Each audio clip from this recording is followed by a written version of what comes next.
राधे राधे दोस्तों, आप सभी का आपके अपने चैनल धर्म शक्ति में स्वागत है। इस वीडियो में हम जानेंगे भगवान विष्णु के पहले अवतार सनकादिक ऋषि के बारे में। वे कौन थे, उनकी उत्पत्ति कैसे हुई और उनके जीवन के विषय में। सनकादिक ऋषि से तात्पर्य ब्रह्मा के 4 पुत्रों सनक, सनंदन, सनातन और सनत कुमार से है। पुराणों में उनकी विशेष महत्ता वर्णित है।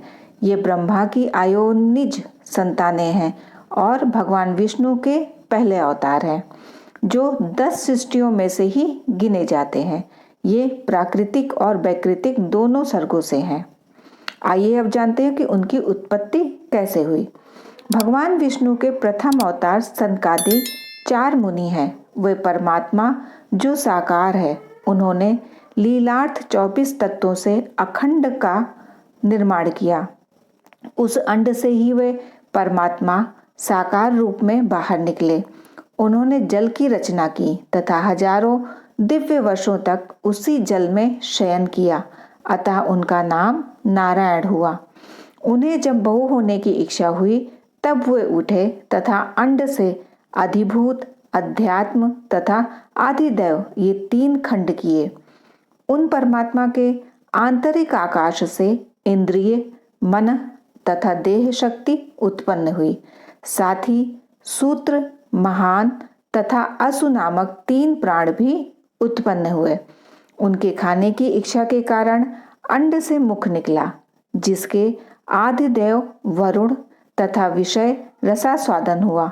इसी प्रकार बोलने की इच्छा के कारण वाक इंद्रियां हुईं, जिसके देव अग्नि तथा भाषण विषय हुआ। उसी तरह नासिका, नेत्र, कर्ण, चर्म, कर, पाद आदि निकला। यह परमात्मा का साकार स्थूल रूप है, जिनका नमन वेद पुरुष सूक्त ने किया है। प्रलय काल में भगवान शेष पर शयन कर रहे थे। वे आदि मध्यांतनीय निर्गुणाय गुणात्मने हैं, अतः शेष जो उसके बाद भी रहते हैं, वही उनकी शैया है। सृष्टि की इच्छा से जब उन्होंने आंखें खोली तो देखा कि संपूर्ण लोक उनमें लीन है। तभी रजोगुण से प्रेरित परमात्मा की नाभि से कमल अंकुरित हो गया, जिससे संपूर्ण जल प्रकाशमान हो गया। नाभि पद्य से उत्पन्न ब्रह्मा पंकज कणिका पर आसीन थे।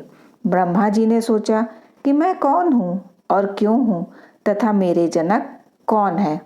वे कमलनाल के सहारे जल में प्रविष्ट हुए तथा 100 वर्ष तक निरंतर खोज करने पर भी कोई प्राप्त नहीं हुआ। अंत में वे पुनः यथास्थान बैठ गए। वहां हजारों वर्षों तक समाधिस्थ रहे। तभी उन्हें पुरुषोत्तम परमात्मा के दर्शन हुए। शेषनाग में शयन कर रहे प्रभु का नीलमणि के समान देह अनेक आभूषणों से आच्छादित था तथा वनमाला और कौस्तुभ मणि स्वयं को भाग्यवान मान रहे थे। उनके अंदर ब्रह्मा जी ने अथाह सागर तथा कमल पर आसीन स्वयं को भी देखा।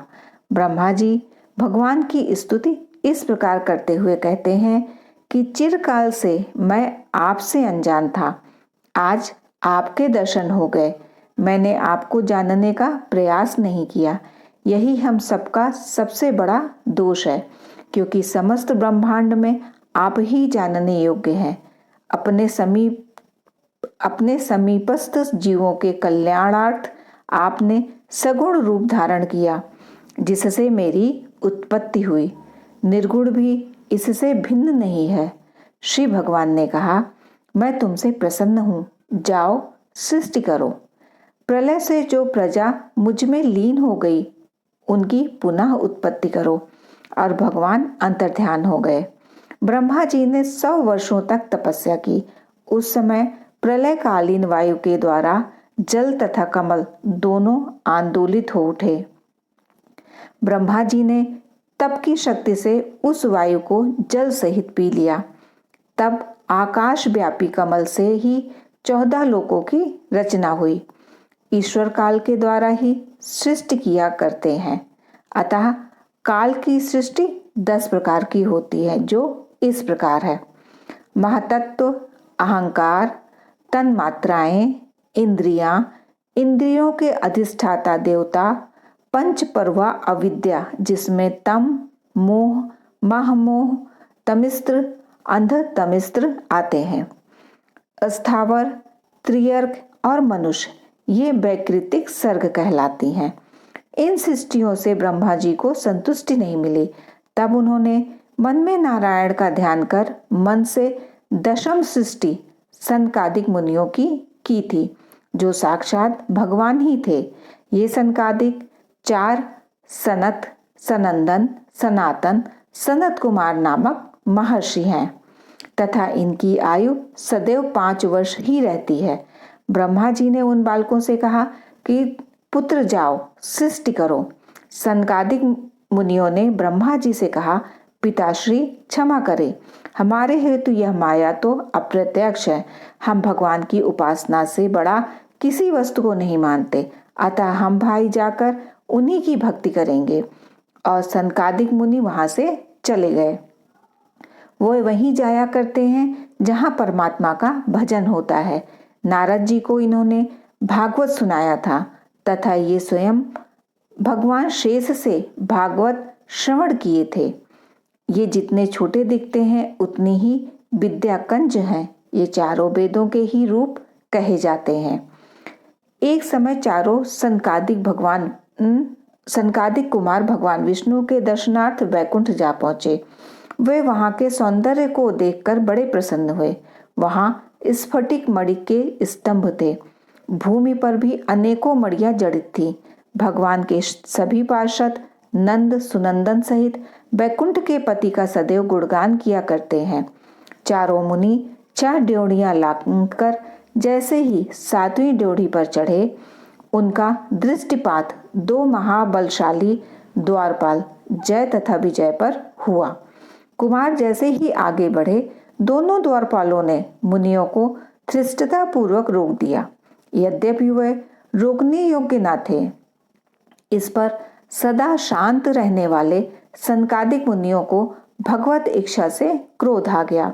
वे द्वारपालों से बोले, अरे बड़ा आश्चर्य है, बैकुंठ के निवासी होकर भी तुम्हारा विषम स्वभाव नहीं समाप्त हुआ। तुम लोग तो सर्पों के समान हो। तुम यहाँ रहने योग्य नहीं, अतः तुम नीचे लोक में जाओ, तुम्हारा पतन हो जाएगा। इस पर दोनों द्वारपाल मुनियों के चरणों पर गिर पड़े। तभी भगवान का आगमन हुआ। मुनियों ने भगवान को प्रणाम किया। श्री भगवान कहते हैं, हे ब्राह्मण सदैव मेरे आराध्य है। मैं आपसे मेरे द्वारपालों द्वारा अनुचित व्यवहार हेतु क्षमा प्रार्थी हूँ। उन्होंने द्वारपालों से कहा, यद्यपि मैं इस श्राप को समाप्त कर सकता हूँ, परंतु मैं ऐसा नहीं करूँगा, क्योंकि तुम लोगों को ये श्राप मेरी इच्छा से ही प्राप्त हुआ है। तुम लोग इसके ताप से तप कर ही चमकोगे। यह परीक्षा है, इसे ग्रहण करो।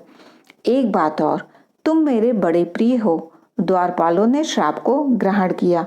मुनियों ने कहा, प्रभु आप तो हमारे भी स्वामी हैं और सब ब्राह्मणों का आदर करते हुए सभी लोग मुक्ति को प्राप्त करें, यह सोचकर हमें आदर प्रदान करते हैं। प्रभु आप धन्य हैं, सदैव हमारे हृदय में वास करें और द्वारपालों की मुक्ति आपके कर कमलों से ही होगी।